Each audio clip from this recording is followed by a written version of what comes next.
Welcome to top headlines. Vijayawada A convention centre లో జరిగిన ఎమ్మెల్యేలు ఎమ్మెల్సీల సాంస్కృతిక కార్యక్రమంపై మాజీ మంత్రి అంబటి రాంబాబు తీవ్ర వ్యాఖ్యలు చేశారు. శకుని పాత్రకు సీఎం చంద్రబాబు సరిగా సరిపోతారని సెటైర్లు విసిరారు. బడ్జెట్ సమావేశాలపై మాట్లాడిన అంబటి 2025 బడ్జెట్ సమావేశాలు ప్రతిపక్షం లేకుండా చప్పగా సాగిపోయాయని విమర్శించారు. వైఎస్ఆర్సీపీకి ప్రతిపక్ష హోదా ఇవ్వకపోవడంపై అసంతృప్తి వ్యక్తం చేశారు. తమ ప్రశ్నలకు సమాధానం చెప్పలేని భయంతో హోదా ఇవ్వలేదన్నారు. శాసన మండలిలో తమ సభ్యులు ప్రభుత్వ అప్రజాస్వామిక ధోరణిని ఎండగట్టారని తెలిపారు. బడ్జెట్ సమావేశాల్లో కూటమి నేతలు పరస్పర ప్రశంసలకే పరిమితమయ్యారని ధ్వజమెత్తారు. ఏమండి, జగన్మోహన్ రెడ్డి గారి ప్రభుత్వం మళ్ళా తిరిగి రాదని గ్యారంటీ ఇస్తారా? అప్పుడు మేము పెట్టుబడి పెడతాం అంటారంట. అంటే వాళ్ళకి అర్థమైపోయింది ఈ ప్రభుత్వం ఉండదని. మళ్ళా చంద్రబాబు నాయుడు గారి ప్రభుత్వం పోయి, కూటమి ప్రభుత్వం పోయి, జగన్మోహన్ రెడ్డి గారి ప్రభుత్వం వస్తుందేమో అనేటువంటి ఎక్స్ప్రెషన్స్ వారు చేస్తున్నారనే విషయాన్ని మనం ఇక్కడ తీసుకోవాలని కూడా మనవి చేస్తున్నాం. నేను మనవి చేస్తున్నా, జగన్మోహన్ రెడ్డి గారు ముఖ్యమంత్రిగా ఉన్నప్పుడు 5 సంవత్సరాలు పరిపాలన చేసినప్పుడు విశాఖలో గ్లోబల్ సమ్మిట్ గాని, దావోసులో పెట్టుబడుల ఒప్పందాలు గాని, అనేక ప్రముఖ సంస్థలు రాష్ట్రంలో పెట్టుబడులు పెట్టాయి. గ్రీన్ ఎనర్జీలో దేశానికి ఆదర్శంగా ఏపీ ప్రభుత్వం నిలబడింది అంటే జగన్మోహన్ రెడ్డి గారి 5 సంవత్సరాల పరిపాలనలో గ్రీన్ ఎనర్జీ మీద ఆయన పెట్టిన దృష్టి, పెట్టుబడుల మీద ఆయన పెట్టిన దృష్టి, దావోస్ లో ఆయన చేసినటువంటి ఒప్పందాలు అనేది చాలా చక్కగా ఈ శాసనసభ సందర్భంగా అర్థమైందని కూడా ఈ సందర్భంగా నేను చెప్తూ ఉన్నాను. ఇకపోతే ఆడుదాం ఆంధ్ర, ఎంత ఘోరం జరిగిపోయింది, ఎంత అన్యాయం జరిగిపోయింది, ఎంత అక్రమాలు జరిగిపోయినాయి, దీనిలో కోటాను కోట్ల మిగిలి కాజేశారు అని చెప్పేటటువంటి ప్రయత్నం చేశారు. కానీ చివరికి ఒక ప్రశ్నకు సమాధానం చెప్తే దానిలో ఏమీ జరగలేదు, అంతా బ్రహ్మాండంగా ఉందని సమాధానం చెప్పాల్సినటువంటి పరిస్థితి ఏర్పడింది. అంతేకాదు సాక్షి కోటాను కోట్ల రూపాయలు ఖర్చు పెట్టారు, కోటాను కోట్ల రూపాయలు ఇచ్చేశారు, అప్పనంగా దోచిపెట్టారు అని రాస్తారు ఈనాడులోను, ఆంధ్రజ్యోతిలోను, వాళ్ళకున్న పత్రికల్లోనూ. శాసనసభ ముఖంగా మరి దానికి సంబంధించినటువంటి మంత్రి గారు చెప్పాడు, ఏమీ జరగలేదు, అంతా బ్రహ్మాండంగా జరిగిపోయింది అనేటువంటి పద్ధతులు. పేపర్లో మాత్రం ఏదేదో రాసేటటువంటి కార్యక్రమాలు చేస్తున్నారు. అంతేకాదు సికీ ఒప్పందం మీకు తెలుసు, ఎంత గందరగోళం చేశారండి. చంద్రబాబు నాయుడు గారు, ఆయనకున్నటువంటి పత్రికలు, కూటమికి సంబంధించినటువంటి మనుషులు సికీ ఒప్పందం చాలా ఘోరమైంది, అన్యాయమైంది, కోట్ల రూపాయలు కాజేశారు, ఆదాయం దగ్గర అది చేశారు, ఇది చేశారు అని పుంఖాలుగా స్టోరీలు రాశారు. ₹2.49 సికీ ఒప్పందాన్ని చేసుకుని దాంట్లో ట్రాన్స్మిషన్ ఛార్జెస్ కూడా లేకపోవటం వల్ల ఇది చాలా అద్భుతమైనటువంటిది అని అనేక సందర్భాల్లో చెప్పారు. మరి మార్చి 13 తారీఖున పోయిన శాసనసభకు సంబంధించి డైరెక్ట్ గా అంగీకరించారు. తెలంగాణ ప్రభుత్వంపై మాజీ మంత్రి బీఆర్ఎస్ నాయకుడు హరీష్ రావు మరోసారి విమర్శలు గుప్పించారు. అసెంబ్లీ మీడియా పాయింట్ వేదికగా మాట్లాడిన హరీష్ రావు కాంగ్రెస్ ప్రతి విషయంలోనూ పారిపోయిందంటూ మండిపడ్డారు. అసెంబ్లీ మీడియా పాయింట్ వద్ద మాట్లాడిన హరీష్ రావు కాంగ్రెస్ ప్రభుత్వం తాము అడిగిన ఏ ప్రశ్నకు సరైన సమాధానం ఇవ్వకుండా పారిపోయిందని ఎద్దేవా చేశారు. బడ్జెట్ పై ప్రభుత్వం క్లారిఫికేషన్ ఇవ్వకుండా పారిపోయిందని, శాసనసభ చరిత్రలో చీకటి రోజు, ప్రభుత్వం తలుపులు తెరిచే ఉంటాయని చెప్పిన డిప్యూటీ సీఎం బట్టి కేవలం 20% కమిషన్ కోసం మాత్రమే తెరిచి ఉంచారని ఎద్దేవా చేశారు. దానికి సమాధానం చెప్పలేదు, క్షమాపణ చెప్పకుండా శాసనసభ వాయిదా వేసుకొని ఈ ప్రభుత్వం పారిపోయింది. ఇంకోటి బీఆర్ఎస్ ఏం చేయలేదన్నారు. ఈ వడ్డీ లేని రుణాలు 2014లో మా ప్రభుత్వం వచ్చినాడు 2000 కోట్లుండే.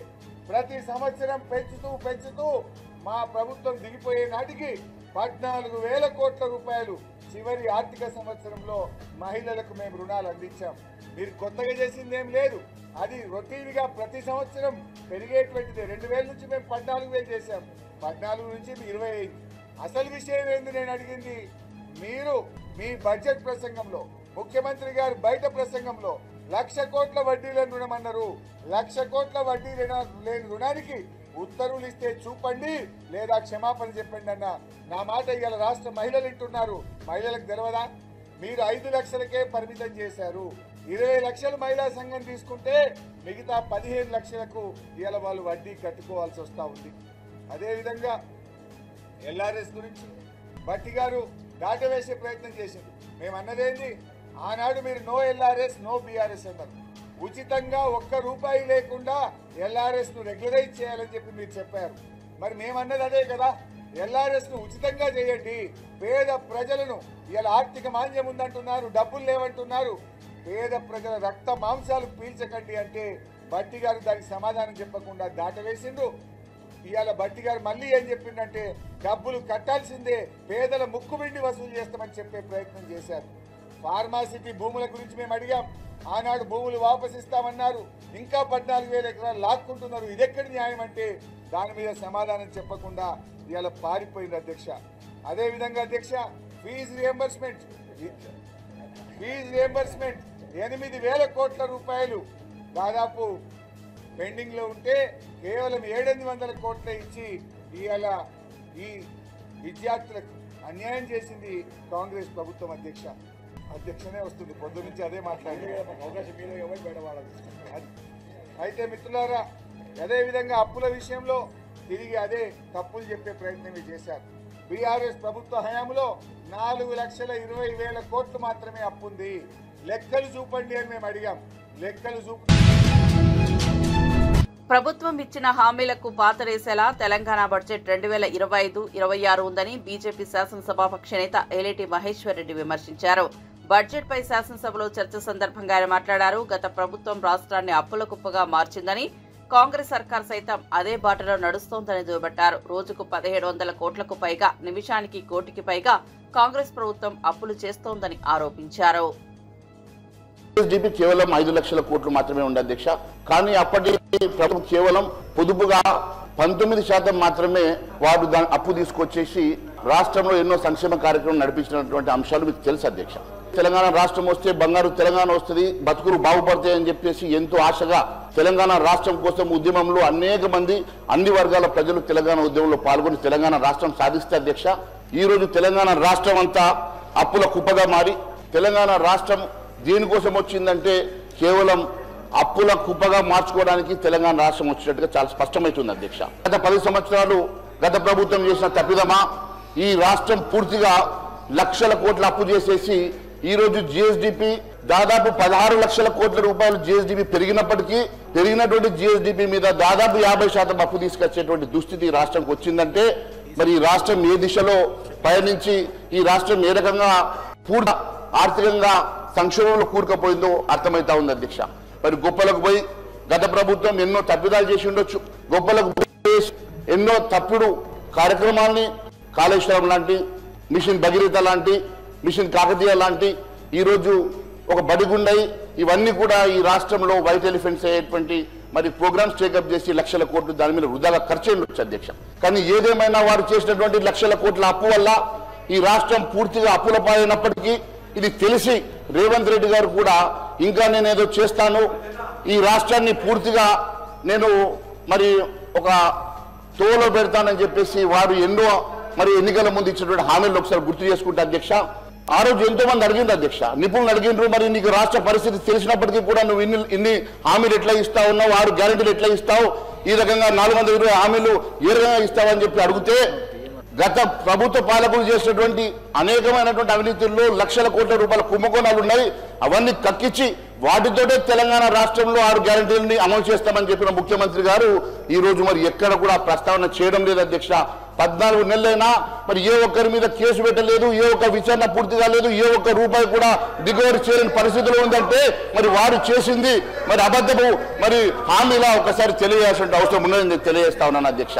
మరి వాస్తవంగా కుంభకోణాలు జరిగినాయా, వాస్తవంగానే మరి అవన్నీ కూడా మీరు చెప్పినటువంటి ఆరోపణలన్నీ కూడా వాస్తవాలా, ఒకవేళ వాస్తవాలు అయితే దేనికోసం అని చెప్పి దాని మీద ఎంక్వైరీ జరుగుతలేవు, దేనికోసం అని చెప్పి వాటి మీద సిబిఐకి మీరు ఎంక్వైరీ కోసం ఎందుకు?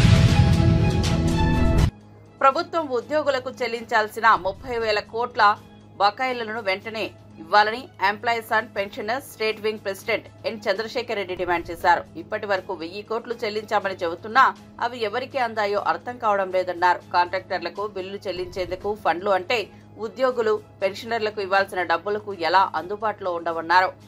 తమ హక్కులను తక్షణమే చెల్లించాలని, ఆలస్యం జరిగితే ఉద్యమాన్ని ఉధృతం చేస్తామని హెచ్చరించారు. ఉద్యోగుల నిరీక్షణకు తెరపడేలా ప్రభుత్వం స్పష్టమైన కార్యాచరణ ప్రకటించాలని కోరారు. ప్రభుత్వంపై ఉద్యోగ సంఘాల్లో తీవ్ర ఆగ్రహం వ్యక్తమవుతోంది. మరి డిఆర్ఏర్స్ అయితేనేంటి, పిఆర్సీ అరియర్స్ అయితేనేంటి, ఎన్కాష్మెంట్ ఆఫ్ అన్లీవ్, అదేవిధంగా మెడికల్ రీంబర్స్మెంట్, రిటైర్మెంట్ బెనిఫిట్స్, దాంతోపాటు మరి జీపీఎస్ ఉద్యోగస్తులకి వాళ్ళు కంట్రిబ్యూట్ చేస్తున్నటువంటి అమౌంట్ ని మరి అది కూడా ఇవ్వట్లేదు. దాంతోపాటు జీపీఎఫ్ కానీ ఏపీ జేలే కానీ ఇవన్నీ కూడా దాదాపుగా 30,000 కోట్ల రూపాయలు పైగా ప్రభుత్వం దగ్గర నుంచి ఉద్యోగస్తులకు రావాల్సి ఉంది. వాటిని మరి మీరు ఎన్నికల హామీలలో మేము వచ్చిన వెంటనే ఇస్తామన్నారు. మరి ఇంతవరకు మీరు చెబుతూ ఉన్నారు 1033 కోట్ల రూపాయలు జనవరి 11వ తారీఖున ఉద్యోగస్తులకి బకాయిల రూపంలో మేము చెల్లించామని చెబుతున్నారు. కానీ మరి ఎంతమందికి ఇచ్చారో అది తెలియట్లేదు. చాలా మంది మాకొస్తుంది అని సంక్రాంతి పండుగ రోజు ఎదురు చూశారు, కానీ వాళ్లకు ఎవరికి కూడా రాలేదు. ఏదో అప్పుడొకటి అన్నట్టుగా ఈ రోజున 6,200 కోట్ల రూపాయలు ఇస్తామంటున్నారు. మీకు కావాల్సినటువంటి కాంట్రాక్టర్లకు, పెద్ద పెద్ద కాంట్రాక్టర్లకి మాత్రం మీరు బిల్స్ పే చేయట్లేదా? అక్కడ పే చేయడానికి మీకు ఫండ్స్ ఉంటాయి, కానీ మా సొమ్ము మా ఉద్యోగస్తులు ప్రతి నెల మాకు మా శాలరీలో నుంచి డిడక్ట్ చేసుకున్నట్టు సొమ్ము మాకు ఇవ్వాలంటే మీకు ఎందుకు ఇంత బాధ అని చెప్పేసి కూడా నేను ప్రభుత్వాన్ని కోరుతూ ఉన్నా. తక్షణమే మరి రిమైనింగ్ ఏదైతే ఉందో అన్ని కూడా ఉద్యోగస్తులకి ఇమీడియట్ గా ఈ ఫైనాన్షియల్ ఇయర్ ఎండింగ్ లోనే, మార్చి ఎండింగ్ లోనే ప్రభుత్వ ఉద్యోగస్తులకి, పెన్షనర్స్ కి రావాల్సినటువన్నీ కూడా ఇమీడియట్ గా మరి పే చేయాలని చెప్పేసి కూడా నేను ఈ సందర్భంగా ప్రభుత్వాన్ని కోరుతున్నాను అని చెప్పేసి కూడా నేను ఈ సందర్భంగా 3 దశాబ్దాలుగా ఒక్క మాట మీద నిలబడి పనిచేస్తున్న నాయకుడు చంద్రబాబు మాత్రమేనని ప్రజలు ప్రశంసిస్తున్నారు. ఎన్ని అడ్డంకులు వచ్చినా, ఒత్తిడులు ఎదురైనా ప్రజల ప్రయోజనాల కోసం పునాది మర్చిపోని నాయకుడు చంద్రబాబు అని అభిమానులు పేర్కొంటున్నారు. న్యాయమే తన మార్గంగా ఎంచుకుని రాజకీయ జీవితమంతా ప్రగతిపథంలో నడిపిన వ్యక్తిగా చంద్రబాబు గుర్తింపు పొందారని చెబుతున్నారు. పాలనా అనుభవం, స్పష్టమైన దృష్టితో రాష్ట్రాన్ని అభివృద్ధి పథంలో నడిపించేందుకు కృషి చేస్తున్న బాబుపై ప్రజల్లో విశ్వాసం మరింత బలపడుతోంది. రాజకీయాల్లో నమ్మకం, స్థిరత్వానికి చిరునామాగా ఆయన నిలిచారని మందకృష్ణ మాదిగ పేర్కొన్నారు. నిన్న ఏకగ్రహ తీర్మానం జరగడం భారతదేశ చరిత్రలో ఒక అంశం మీద దశాబ్దాల తరబడి జరిగిన ఉద్యమంలో భాగంగా ఈ 3 దశాబ్దాల కాలంలో ఎన్ని సందర్భాల్లో శాసనసభలో చర్చ జరిగినప్పటికీ ఉమ్మడి ఆంధ్రప్రదేశ్ మొదలుకొని ప్రస్తుతం 2 తెలుగు రాష్ట్రాల్లో ఎప్పుడు ఎస్సీ వర్గీకరణ మీద ఒక చర్చ జరిగినప్పుడు అది తీర్మాన రూపం దాల్చే సమయంలో పార్టీలకు అతీతంగా ఎస్సీ వర్గీకరణకు సంపూర్ణ మద్దతు ఏకగ్రీవ తీర్మానం ద్వారా అందుతున్నది. అది గౌరవ మొట్టమొదటి తీర్మానం ఉమ్మడి ఆంధ్రప్రదేశ్లో ఏకగ్రీవంగా తీసుకున్నదే ప్రస్తుత ఆంధ్రప్రదేశ్ ముఖ్యమంత్రి వర్యులు పెద్దలు వర్గీకరణ పోరాటానికి నిరంతరం అండదండలు అందిస్తూ వర్గీకరణ ప్రక్రియను సంపూర్ణంగా పూర్తి చేయడంలో కీలకమైన పాత్ర పోషిస్తున్న గౌరవ చంద్రబాబు నాయుడు గారే మొదటి తీర్మానం 98లో పెట్టారు. 1998లో ఉమ్మడి ఆంధ్రప్రదేశ్ శాసనసభలో వర్గీకరణ అంశం మీద తీర్మానం పెడితే ఏకగ్రీవంగా తీర్మానం జరిగింది. అది 2000 సంవత్సరంలో తీర్మానం పెడితే ఏకగ్రీవ తీర్మానం జరిగింది. 2004లో ఉమ్మడి ఆంధ్రప్రదేశ్లో ఎస్సీ వర్గీకరణ రద్దయిన కాలంలో తిరిగి నిలబెట్టడం కోసం మళ్ళీ అసెంబ్లీలో తీర్మానం పెడితే రాజశేఖర రెడ్డి గారి కాలంలో కూడా ఏకగ్రీవ తీర్మానం జరిగింది. తెలంగాణ రాష్ట్రం ఏర్పడ్డ తర్వాత మళ్ళీ కేసీఆర్ గారు అసెంబ్లీలో తీర్మానం పెడితే ఏకగ్రీవ తీర్మానం జరిగింది. నిన్న కంటే ముందు ఒక 3 రోజుల ముందు తెలంగాణ శాసనసభలో వర్గీకరణ అంశం మీద ఏకగ్రీవ తీర్మానం జరిగింది. నిన్నటి రోజు ఆంధ్రప్రదేశ్ శాసనసభలో కూడా ఏకగ్రీవ తీర్మానం జరిగింది. అంటే 97, 98 మొదలుకొని నేటి వరకు ఎన్ని సందర్భాల్లో ఈ చర్చ శాసనసభలో వచ్చినా ఏకగ్రీవంగా తీర్మానం జరుగుతున్నదంటే వైఎస్ఆర్సీపీ నేత సినీ నటుడు పోసాని కృష్ణమురళికి గుంటూరు జిల్లా కోర్టు బెయిల్ మంజూరు చేసింది. CM Chandrababu, deputy CM Pawan కళ్యాణ్లపై అనుచిత వ్యాఖ్యలు చేసినందుకు సిఐడి పోలీసులు కేసు నమోదు చేశారు. ప్రస్తుతం ఈ కేసులో పోసాని జిల్లా జైల్లో రిమాండ్ ఖైదీగా ఉన్నారు. 1,00,000 చొప్పున 2 వ్యక్తుల పూచీకత్తుపై దేశం విడిచిపెట్టి వెళ్లకూడదనే నిబంధనలతో గుంటూరు న్యాయస్థానం పోసానికి బెయిల్ మంజూరు చేసింది. వారానికి 2 సార్లు సిఐడి కార్యాలయానికి వచ్చి సంతకం చేయాల్సిందిగా ఆదేశాలు జారీ చేసింది.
ఎస్సీ వర్గీకరణకు సంబంధించి చట్టం చేయాలనే ఆలోచన కూటమి ప్రభుత్వానికి ఉందా అంటూ ప్రశ్నించారు మాజీ మంత్రి ఆదిమూలపు సురేష్. ఆయన తాడేపల్లి వైఎస్ఆర్సీపీ కేంద్ర కార్యాలయంలో ఎమ్మెల్యే మొండితోక అరుణ్ కుమార్ తో కలిసి మీడియాతో మాట్లాడారు. దళిత సమాజాన్ని అయోమయంలో పెట్టి రాజకీయంగా ప్రయోజనాలు పొందేందుకు నాటకాలు ఆడుతున్నారా అనే అనుమానాలు కలుగుతున్నాయని, ప్రభుత్వం వ్యవహరిస్తున్న తీరుపై అనేక సందేహాలు కలుగుతున్నాయన్న ఆదిమూలపు సురేష్ ఈ అంశంపై చంద్రబాబు మరోసారి మోసపూరిత రాజకీయం చేస్తున్నారని మండిపడ్డారు. పొరుగు రాష్ట్రంలో తెలంగాణలో ఏం జరిగింది? అసెంబ్లీలో బిల్లు పెట్టారు, చట్టం చేశారు, చట్టం చేసేసి దానికి సంబంధించిన చర్యలు తీసుకున్నారు, ఆర్డర్స్ ఇచ్చారు. అంటే ఒక రాష్ట్ర ప్రభుత్వం చేయాల్సినటువంటి పనిని పర్ఫెక్ట్ గా చేసినారు. మరి ఆంధ్రప్రదేశ్లో దానికి భిన్నంగా జరుగుతూ ఉంది. ఎందుకు ఇలా చేస్తున్నారు? ఎందుకు ఈ యొక్క బిల్లు ఎందుకు ప్రవేశపెట్టట్లేదు?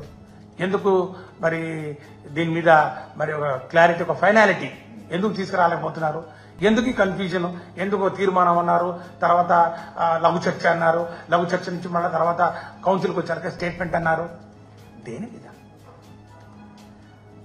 అంటే ఎస్సీ వర్గీకరణ సమస్యకు ప్రభుత్వం పరిష్కారం చూపుతుందా లేదా, లేక ఈ వివాదాన్ని ఇట్లాగే రగిల్చి ఎప్పటికీ ఆరని మంటల్లాగా ఉంచి అందులో చలి కావచ్చుకోవాలనుకుంటుందా అన్న ప్రశ్నలు ఉత్పన్నమై అవుతున్నాయి. ఈరోజు ఇవన్నిటి కూడా ఈరోజు చర్చ జరుగుతూ ఉంది. దీని మీద ఖచ్చితంగా స్పష్టత ఇవ్వాల్సినటువంటి అవసరం ఉంది.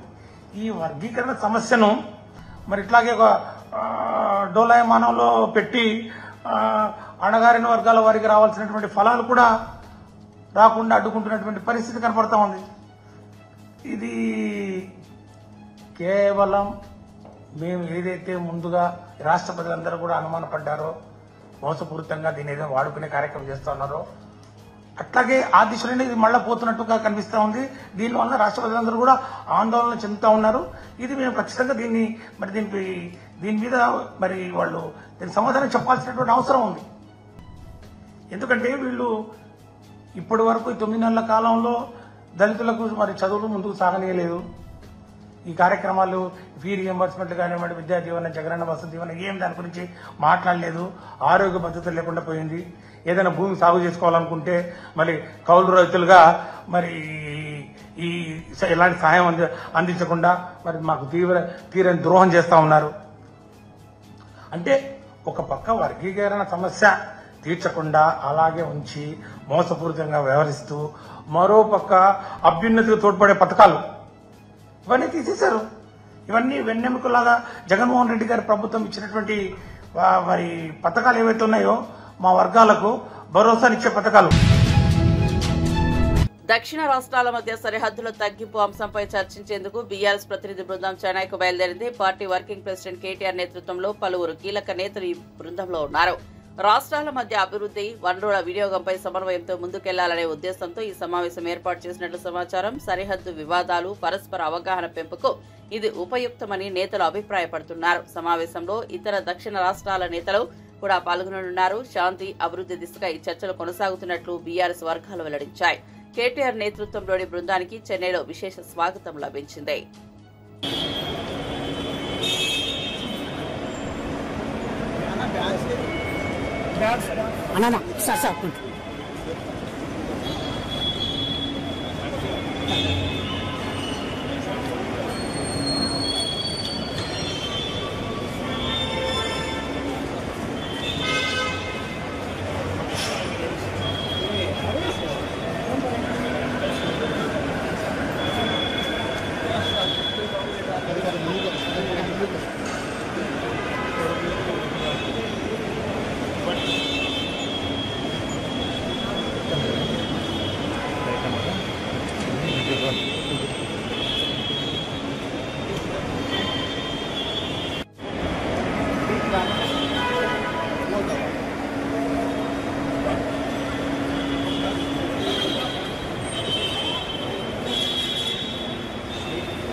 ప్రస్తుత పాలకులపై వైఎస్ఆర్సీపీ పంచాయతీ విభాగం రాష్ట్ర అధ్యక్షుడు వెన్నపూస రవీంద్రారెడ్డి తీవ్రంగా విరుచుకుపడ్డారు. నోటికొచ్చిన హామీలు ఇవ్వడం తప్ప ప్రజలకు ఒక్క మేలు చేయలేని పాలకులు వీలేనన్నారు. ముఖ్యంగా ఉపాధి హామీ కూలీలను ఇన్నాళ్లుగా వేతనాలు ఇవ్వకపోవడం దారుణమన్నారు. ఇంత దండగమారి ప్రభుత్వాన్ని ఎన్నడూ చూడలేదని ఆవేదన వ్యక్తం చేశారు. గ్రామీణ ప్రజలు పడుతున్న కష్టాలపై ఈ ప్రభుత్వం కనీసం స్పందించలేదన్నారు.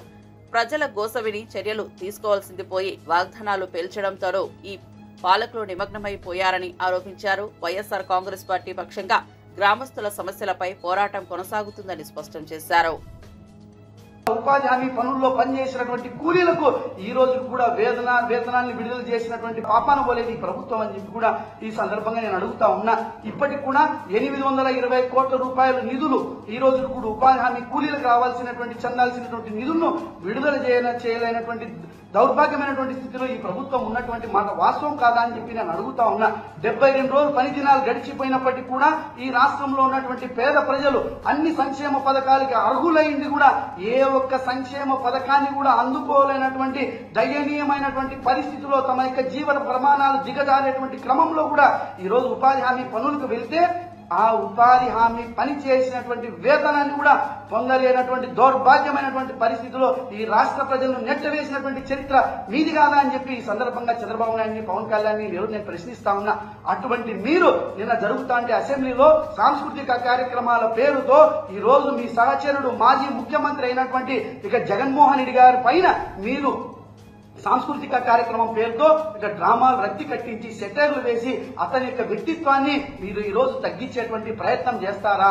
ఈ రోజు ఇకలు పక్కపక్కలు చూస్తా ఉంటే ఈ రాష్ట్రంలో ఉన్నటువంటి పేదలకు ఒక్క పూట ఒక్క ముద్ద పెట్టలేనటువంటి అయోగ్యులుగా తప్పుడు హామీలతో 143 తప్పుడు హామీలు ఇచ్చి గద్దెనెక్కినటువంటి మీకు కనీసం వాళ్ళ పట్ల మానవత్వం గాని కనికరం గాని లేనటువంటి సైకోలు ఈ రోజు కూటమి నేతలు కాదా అని చెప్పి ఈ సందర్భంగా నేను ప్రశ్నిస్తా ఉన్నా. అంతేకాకుండా మేం చేసినాం ఎన్ఆర్ఈజీఎస్ పనులు, మీరు చేశారు ఎన్ఆర్ఈజీఎస్ పనులు, మీకు దమ్ము ఉంటే, మీకు ధైర్యం ఉంటే, మీకు చిత్తశుద్ధి ఉంటే రండి గ్రామాలకు వెళ్దాం, మీకు ఈ రాష్ట్రంలో మీకు బుద్ధి పుట్టినటువంటి గ్రామాన్ని ఎన్నుకోండి. మేము చేసినటువంటి మా విజన్ ఉన్నటువంటి జగన్మోహన్ రెడ్డి గారు చేసినటువంటి నిర్మాణాత్మకమైనటువంటి పనిని మేము చూపిస్తాం.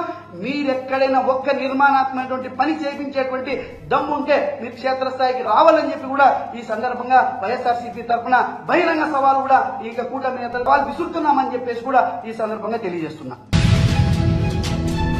తెలంగాణపై కేంద్రంలోని బీజేపీ ప్రభుత్వ సవతి ప్రేమ చూపిస్తోందని TPCC chief Congress MLC Mahesh Kumar Goud ఆరోపించారు. తెలంగాణ శాసన మండలిలో ఆయన మాట్లాడుతూ కాంగ్రెస్ అభివృద్ధికి బీఆర్ఎస్ ఆర్థిక విధ్వంసం అడ్డుగా మారిందన్నారు. బీజేపీతో సర్కార్తో కేసీఆర్ బడేభాయ్ చోటాభాయ్లా వ్యవహరించారు. అన్ని అంశాల్లో కేంద్రంలోని బీజేపీకి మద్దతించిన బీఆర్ఎస్ నేతలు తెలంగాణకు రావాల్సిన నిధులను అడిగి తీసుకురాలేకపోయారన్నారు.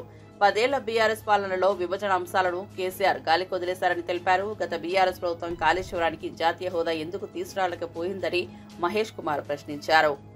కాంగ్రెస్ హయాంలో గుత్పా అల్లీసాగర్ ప్రాజెక్ట్ చేసినప్పుడు 2021 ప్రాజెక్ట్ ప్యాకేజ్ అధ్యక్ష ఒక 400 కోట్లు ఇస్తే పరిపూర్ణంగా ప్రాజెక్ట్ అయ్యేటువంటి అవకాశం ఉంటే కూడా 10 ఏళ్లు పక్కన పెట్టారు అధ్యక్ష. దురుద్దేశంతో 10 ఏళ్లు పక్కన పెట్టారు అధ్యక్ష.